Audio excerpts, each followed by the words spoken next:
These are orphans.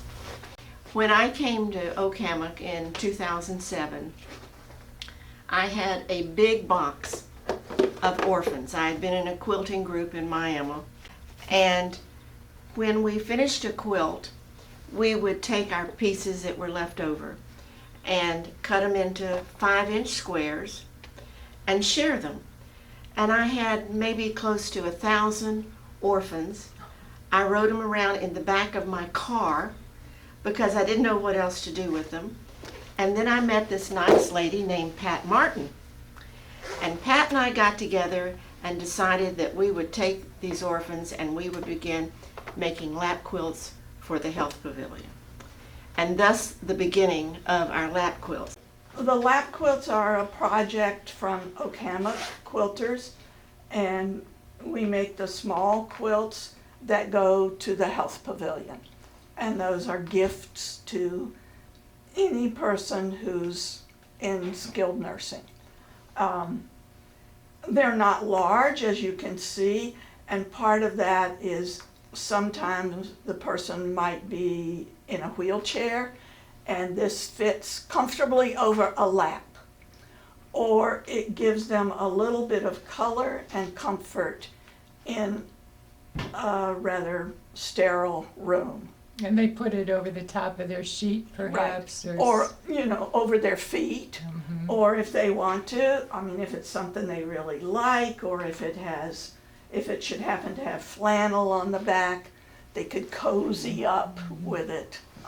Or even put it over the back of a chair for color in the room. Yes, yeah. How it becomes their property, and they may use it however they would like to and take it home with them. The first quilt that we made was made in December 10th, 2010, and it was given to E.T. York. We had made 647 by the time we started our new book in 2016, and to date we have made 1,183 quilts. How did you get other people to join in this whole process of making the quilts that went down to the Health Pavilion? Well, I think we just made friends and talked them into it, and we would get them down there. When we got to 1,000 quilts, and we had a big party, and we did a challenge quilt where our group and there were about maybe 20 of us that worked on it. I've got a big long list here. Were all given the same fabric, and we made different squares and put them together and auctioned it off. These quilts, the small ones, are made from my scraps. I have a huge scrap bag, and I just have a sample of that with me today. And I'll start out with a small piece, put it on a strip, and sew, and keep putting pieces on the strip. The strip will end up, like this. There's a strip of the beginning of a quilt. Then I have to cut them apart because that looks like a hula skirt, not a quilt. Well, it looks like a border to me. Well, okay, yes, a mantle piece. Okay, or something. okay, yeah, but you don't want that. But you that's want not my pieces. goal. So I just cut them up into other pieces, pick out the next strip, sew, and sew. And there's no rhyme or reason, except I try to avoid the same color right on top of each other. Or if I were to have the same fabric, I'll turn it over or pick another square. Like this one. This fabric has big red cherries on pink. And this fabric has a monkey. They don't exactly go together, but they're fun and they're very colorful. And the So- teddy bear next to Oh it. yeah, the teddy bears, a spider web, you name it. When you get to the right size, or what you think is the right size, you take the ruler and the square and you measure. And my blocks like this are usually 8 inches. So I have to find the right numbers and measure. And that's just a little bit bigger than 8 inches. And I'm using a cutting mat and a rotary cutter, which is very sharp. It's like a pizza cutter, only sharp, and I cut off the edges. Those are scraps too small to use, even for me. So there's a block. Mhm. And I get a whole bunch of those together. And like, here's a stack of them. These are 8-inch blocks that are all cut, ready to be laid out and sewn together. They'll end up, this one's a little bit fancier because it matches a little nicer than some of the pieces. But that's because I had some other squares. This one, this is a quilt top.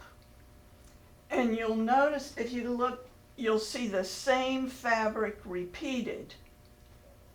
And then the random scrap pieces alternate. And these are smaller blocks. These I think are 6 inches to start. So this wasn't going to be big enough for a lap quilt for us to use for the health pavilion. So I added some borders. But it's not finished. It's not a quilt. You can see all the raw seams on the inside. So what I have to have a backing. The backing is just what it sounds like. It's a piece of fabric the same size as the top, and it will be the back. But it's still not a quilt because it doesn't have any inside. And I didn't bring a piece of batting with me. A piece of batting is the fluffy inside. You cut a piece of batting the same size, you put it in the middle and sew it all up. And then do the fancy stitch work on the top. Pat, different people who make quilts have different ways of approaching the process. Why don't you tell us what your process is? There are just a lot of different ways that you can do quilts, and I'll show you one that I'm working on. The first thing I do is decide what kind of quilt I'm going to make. This will be a pieced quilt, meaning geometric pieces sewn together in a planned design. The next decision is the color, so then I go to my stash. I select colors which will complement each other, so I must be sure I have enough of each color to finish the quilt. Otherwise, I get almost to the end and discover that I don't have enough fabric in one of the colors, so, I have to go shopping again. Next, I cut out all the squares, triangles, and rectangles and begin sewing. As long as I've been sewing, I've been taught to sew and press, sew and press. After the first quarter is finished, I check it all over to be sure that I still like the fabric and the design. Also, it makes a good guide for the other 3 parts of the quilt. When all 4 sections are completed, I'm back at my stash to select a strip of material which will separate the quadrants. This is so-called sashing and can be whatever size I want it to be. If a quilt needs to be bigger, I make the border wider or even add a second one. but might mean another shopping trip. Too bad.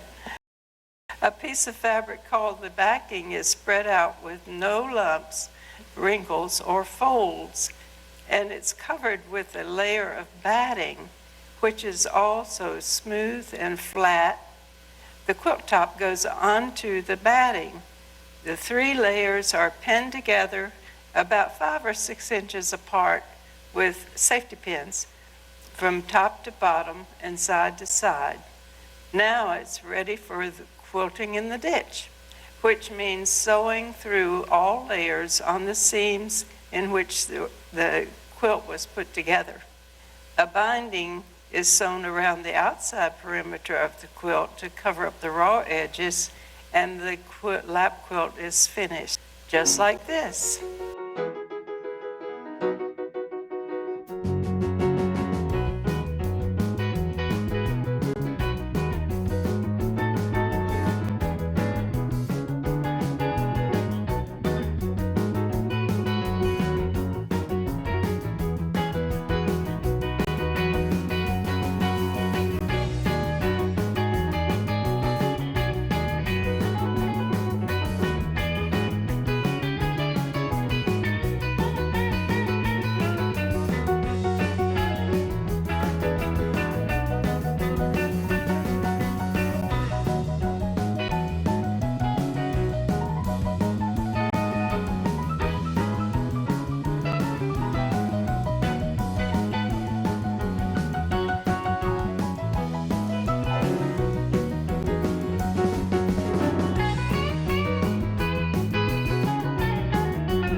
Brenda, it is wonderful to know that you finished your first lap quilt on August 10th, 2017, at age 95. And since then, you've done a little more than 1 quilt a month, and that's been going on for 4 years for a total now of 51 quilts. Yeah. But you mentioned, I have 3 more coming up that I haven't taken down and registered in the book yet. so really, you've done 54 lap Yeah. quilts so far at Okamak. Yeah. Now tell us, why are you interested and why do you enjoy quilting? Well, I've enjoyed watching people quilt for years. We had a place up in North Carolina in Waynesville, and a friend took me to the Shady Lady Quilters, and they apparently were quite famous, and they did a lot of shows, and they met in this little church once a week. The Shady Ladies in a Shady- church. Yeah. The thing, and it seemed to be such fun. And I was able to do it at first with just these 5-inch squares. And so there are lots of different ones, you know, in the drawer, and you can go through it and find pieces you like. And usually I go for the bright ones. And I love the cats. I found the cats. And somebody had brought in cats, and they were all together. So I've got cats on me. Well, I moved in the middle of the pandemic. So everything was closed. There were no clubs. But I saw the sewing room, and it reminded me of my high school home ec class. So I looked around in there, and Pat Liston, who's there a lot, showed me around, showed me all the different things, including the quilt. So I thought, well, I did it before, I could do it again. So I made this quilt. This was the first one. Oh good, let's look at it. It was so nice here that they have all the fabrics. So I didn't have to buy anything, it was all there. And so this is the first one I made. I think it's someone's tablecloth. So this went over to skilled nursing. And you came back? Yes. That's nice, the way they recycle. Yes. Do you find doing quilting fun? Yeah, right.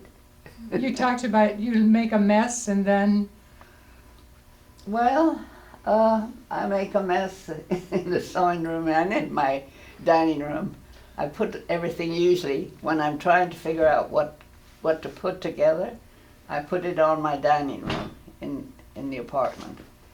And I put a bunch of squares together, and I look at it and I think, yeah, that's pretty good. Then I go to bed, and the next morning I take another look at it, and I decide no. So I start all over again. That's basically the way. But it's kind of fun to do that. that's your process. It's my project, and it keeps me busy. And forget your aches and pains when you're working on something like this. You said once that you do quilting because if you didn't do it, you'd wither away. Exactly. You've got to keep busy. You can't just sit and do nothing. So this was a lifesaver for me. And with people like Pat Martin, who helps you with patterns, she gives me harder and harder patterns every time. Perfect. But it's a challenge, and I enjoy it. Marilyn, Yes. you said you did not care for quilting, and yet you got involved. So what's your story? Well, the story is the ladies were begging people to come and get involved in this quilt making. And they said, you don't have to be a quilter. There's other jobs for you to do. So I bid on it, and I came down here one day during their session. And I was astonished because Ann Carlston Bonus was standing here saying, so-and-so is going to be doing sandwiching here. And somebody else is going to be pressing, and somebody else is going to be cutting up. And I thought, well, here we are cutting up in the sewing room, and somebody's going to be making sandwiches in the middle of, you know, the cloth and all this. This is going to be a mess. And then I realized what they were talking about. Just by osmosis, I figured out that sandwiching meant layers of things and pressing was over there ironing the seams and straightening out the cloth. And the cutting up, they weren't cutting up and being naughty. Pat Martin was over there with her sharp instrument, slicing pieces of cloth into squares. And then they talked about orphans. And after having 4 children, I wasn't about to take on foster kids. And then I found out what they meant were these drawers full of these squares. And they said, why don't you arrange them and make, for a quilt top? So that became fun for me. And I would catch myself when I'd be out for a walk, stopping by here and checking on how many orphans needed adoption. And I would end up with stacks of them to take home and make into these quilts. And arranging them in patterns is what I liked. I'm different from Vanda. She can take little pieces and make them into something that looks beautiful. I have to have a design. Well, one of the things that interests so many of us about quilting is the strange vocabulary. Would you tell us about some of those strange names you have for things? Well, I've got right here a sample of a few of them, and this one is called a jelly roll. A number of these things are like food, I don't know, but this is really a handy little thing. All of these different colors are in here, and they're 2.5 inches wide, all of them, and there are 44 in there. So you've got, if you're doing little squares or triangles or something that's 2.5, that's good. And then you've got the fat quarters that are the next thing, but they'll sell them to you and just a little, all coordinated. And so sometimes you want one of those, but you don't want all of them. So they do sell a lot of fabric of these things. It's my coffee mug that says fat quarters are not a body part. And then they have a layer cake. And this is, I love these layer cakes. Now this one I got because sometimes little backgrounds or things. You can use either side. You see what a difference that is. And so eventually I'll use all of those. And basically patchwork is, Well, patchwork came about because people were patching holes in things, and they used leftover fabric to do patchwork. So some quilts are made just of scraps patched together. and what is sashing? Sashing is like you get here and you need something between these squares and so you put a piece of fabric down just to separate the squares from one another, and it adds to the design. And then there's a stitch in the ditch. A stitch in the ditch. Well, that's when two seams come together, and instead of quilting on top, you just stitch in and on top of where the seam comes together. That's stitch in the ditch. That sounds like an easy way to do It's it. much easier. At least you have a guide instead of just going all helter-skelter. Oh, okay, and I have more here. What is a walking foot? Okay, that belongs to your sewing machine. And when you sew 3 layers like this, you know, the topping, the They're gonna slide. backing, and the batting, it bunches all up. So they've made a foot that you can use on your sewing machine that has a walking. It makes it 2 levels will move together. And a crazy quilt? That's what Vanda does.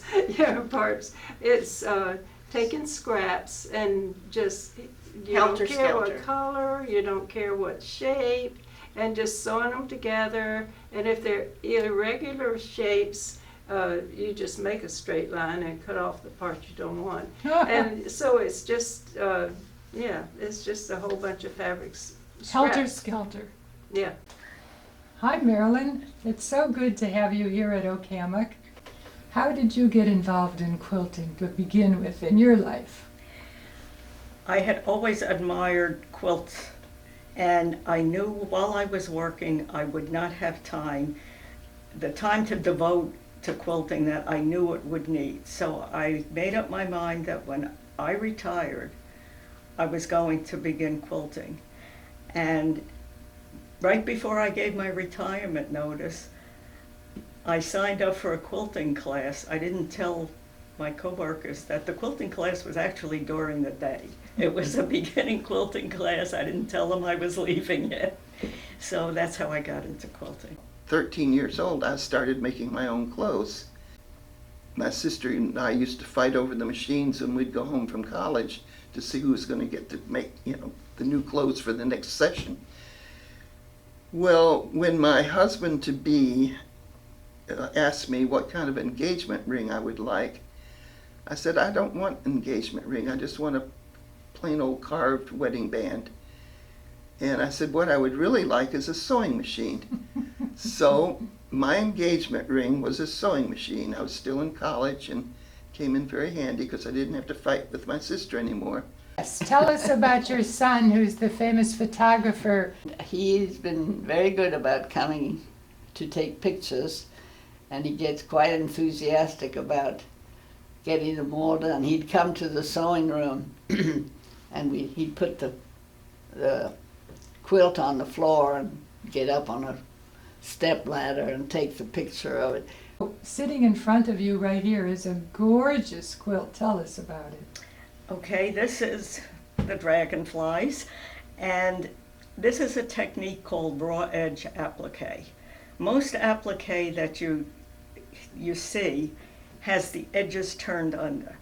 Raw edge applique, it's all raw edges. There's no turned over fabric. And when you say raw edge, you mean R-A-W edge. Yes.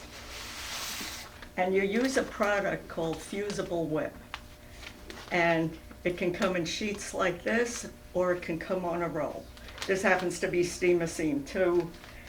And this comes in sheets. I do use one, in fact, on this quilt, I used heat and bond because I needed so much of it, I had to have it on a roll. And the way fusible web with the two papers go, you can actually, you rip off the one paper and you fuse it onto the back of a fabric, not on the front, but on the back. And I have a very small sample here. This is the front of the fabric. I fused it onto the back, and I drew a design. I drew a leaf. And if you imagine this as a large piece of fabric, and this is just one element, you put your piece on top of it, you press it on with an iron, and I happen to use invisible thread.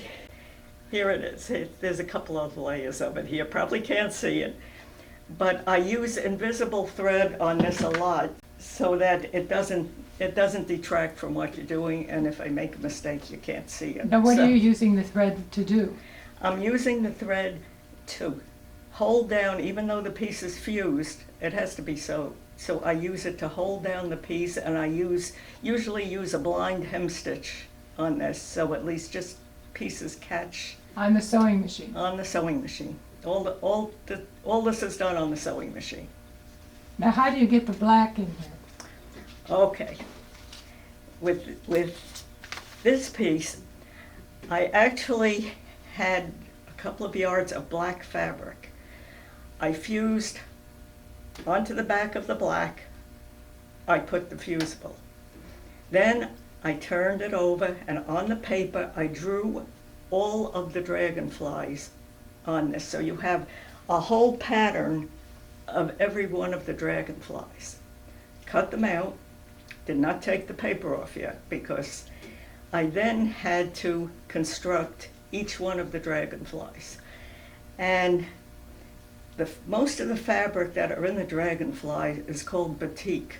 The batik fabric is a very more heavily woven than regular fabric, so it does not fray as easily as other fabric does.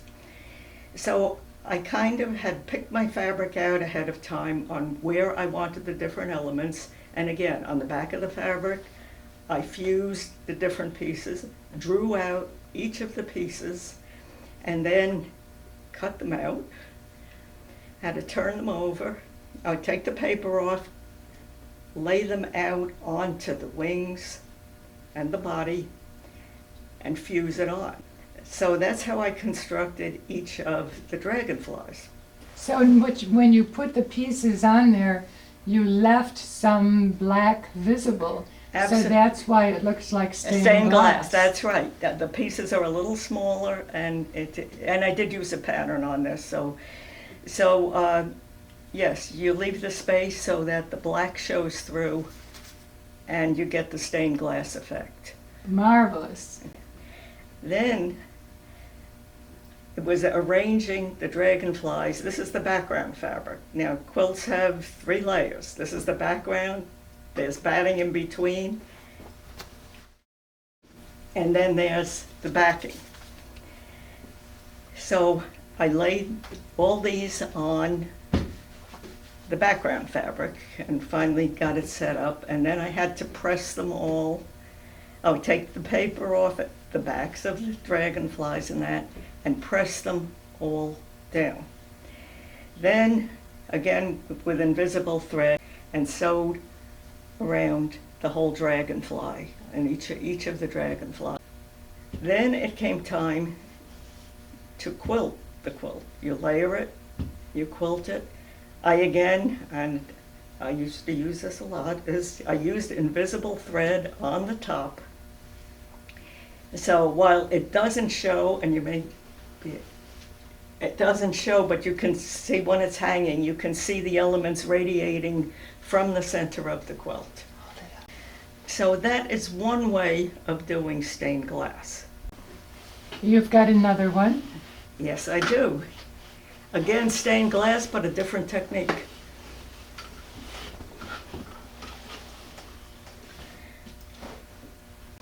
This stained glass, again, is done with fusible web.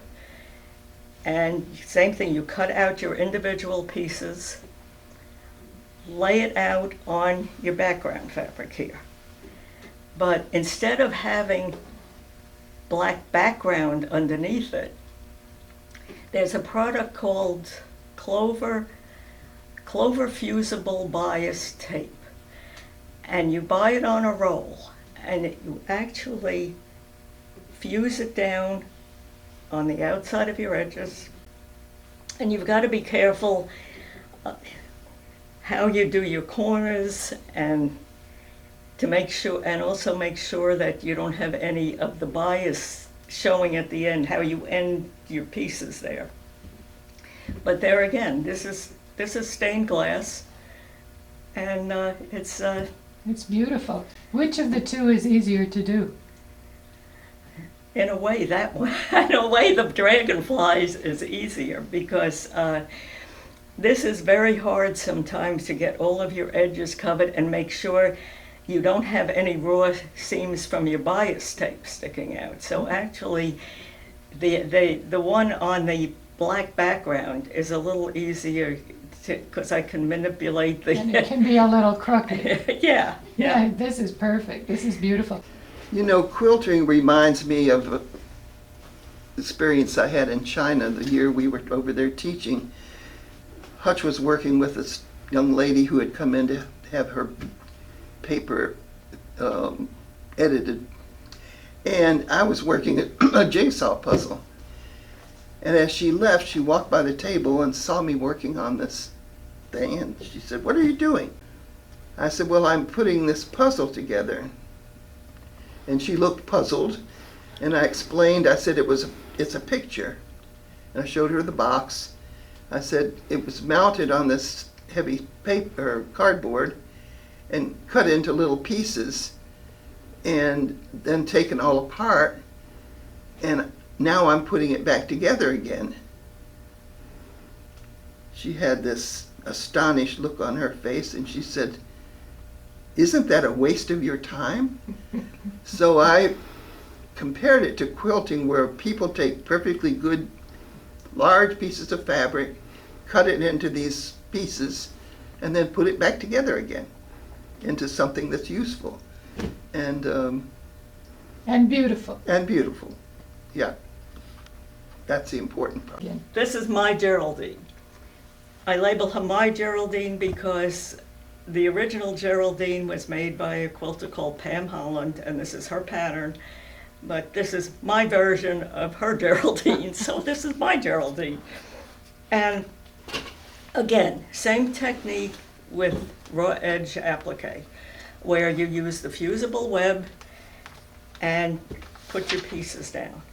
However, in this case, instead of hiding the stitches, I actually used the stitches to enhance the quilt and to decorate the quilt. Another thing I did was I used a permanent black pen, and this is a fabric pen, to draw her eyebrows and to highlight her eyes, and a little gray on the white there to highlight her eyes.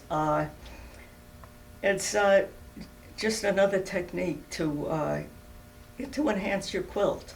And then I used the black thread around all of the pieces, did a little black thread, little black marker there, kind of shaded in, give it a little shading, and and this actually became part of the quilting, because I had layered the quilt before I did any of the stitching. So the stitching became part of the quilting, and then I just quilted the background. So this is my Geraldine. When a non-quilter hears quilt, this is the type of quilt that people envision, which is a traditional piece quilt. I had fun doing this type too. This quilt has been judged, and judging is an interesting process. There are the judges that my quilt guild used were certified judges. There were a National Association of Quilt Judges, and they have to go through a whole program to become certified. Only light quilts are judged together. This was in large piece traditional quilting, so it was only large piece quilts that were in that category. This quilt did win the blue ribbon in the category large traditional piece. Yes, I was very surprised. I usually make big quilts like king size and queen size, but today I brought just a couple of smaller ones. This one just has some hearts on it. And of course we have to have gaiters, and there's nothing like making gaiter teeth. I mean, this can make you crazy in a short time.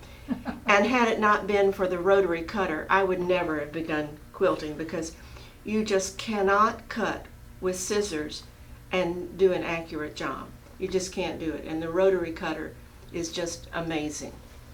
This one has a lot of different quilt patterns. You can see there are 12 there. And this is what you would call a sampler quilt. Vanda, you do a variety of styles of Yes. quilts. Yes. Tell us about them. This particular one, this is a small wall hanging, and it happens to be handwork. This is hand applique. It's done with obviously little pieces of fabric, and it's with a technique called needle turn. And that's because you turn the edges under using the needle and make little tiny stitches to attach the fabric and make the picture. This- And often a guild will have a challenge for their members, and it's a way to get people involved and have them do a similar project but with their own style. And this one was called, you were supposed to use the theme of sentimental journey, something in time. And you had to use 5 different skills or techniques. So here we go. Again, this is from a book that told you how to make some of the parts. It's supposed to look like a cabinet in your home with your books, your flower, your arrangement, your picture, whatever you would have on your bookshelf in your family room. The pillow is something known as Hawaiian applique, and they would make applique with one big design, and the pillow is a much smaller version. I mean, the real Hawaiian quilts take a design like that and make it into the whole quilt top. That's incredible. Or you can make lots of different squares like that and put them together to make the top. And then this quilt, I had looked in all the drawers in the sewing room, and they have so much stuff, zippers and buttons, and so I decided I should try to use that. I was going to do all zippers, but one of the quilters mentioned fidget quilts. They're quilts for people with Alzheimer's or other kinds of dementia who are always fidgeting. So I've got zippers and squeaky toys and buttons and bells, keys, so they can sit and have something to play with their hands. Well, this one you can hook and unhook. It's nice. Good. My cats really enjoyed it before I turned it in. This piece is Velcro.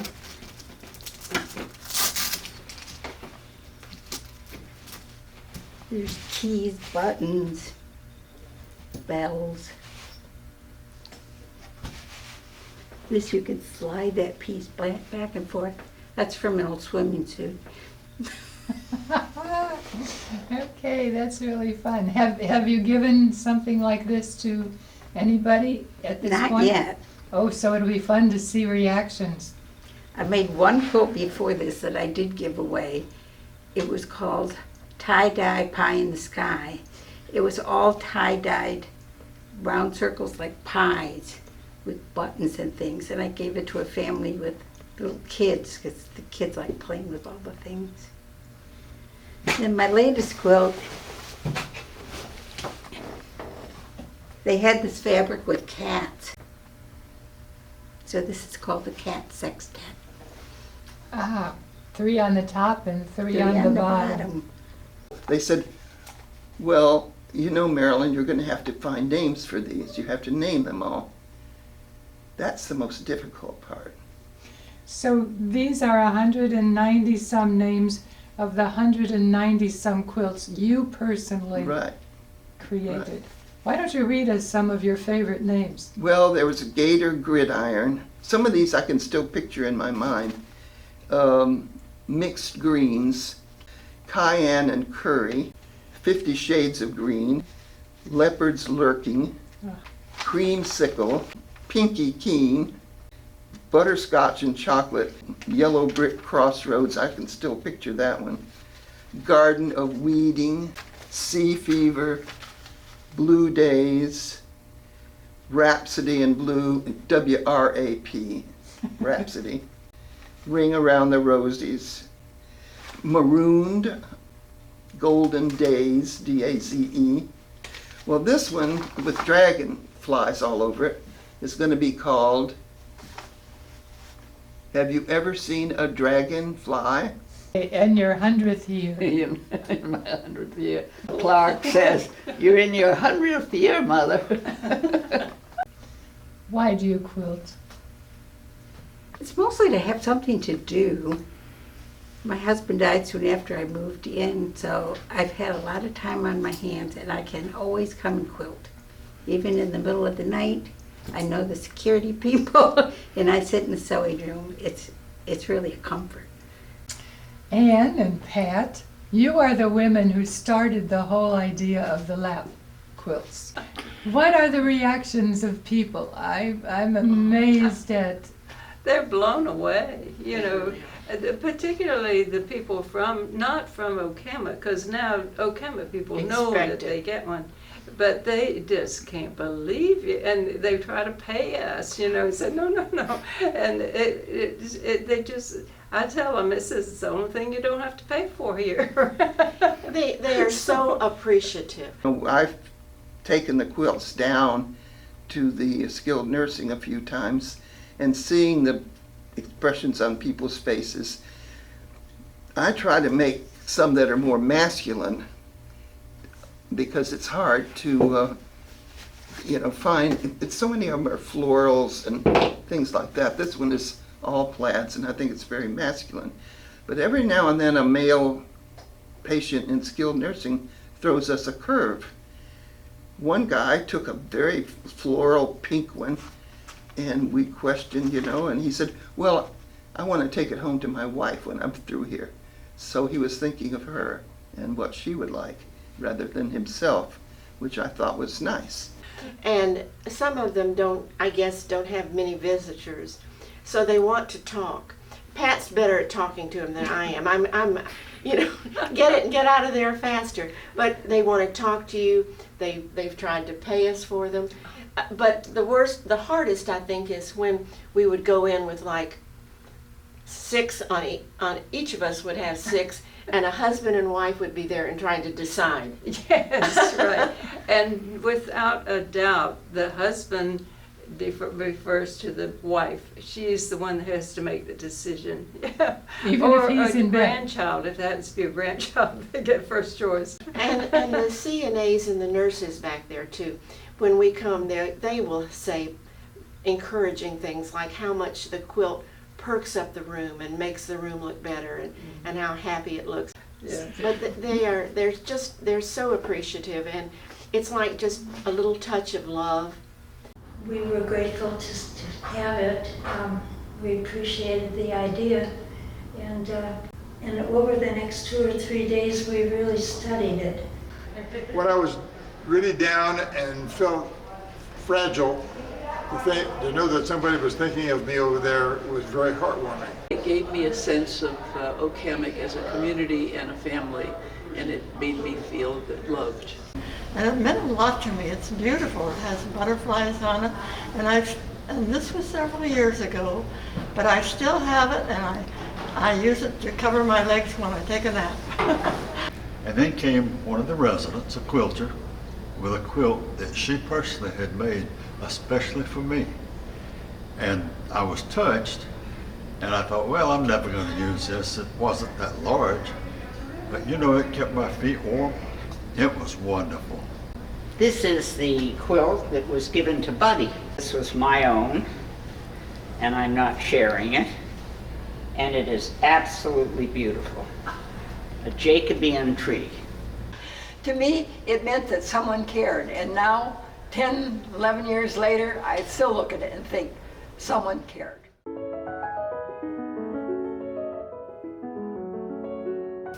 It's really saved me the last few months to have that to do. And we're happy doing this, and we're thrilled that we have the lovely people helping make quilts. I never get bored. I usually work on 2 or 3 projects at a time, and they're all different techniques. And I would catch myself when I'd be out for a walk, stopping by here and checking on how many orphans needed adoption. It cheers people up. I want to play with the fabric and put my own choices together. This was a lifesaver for me.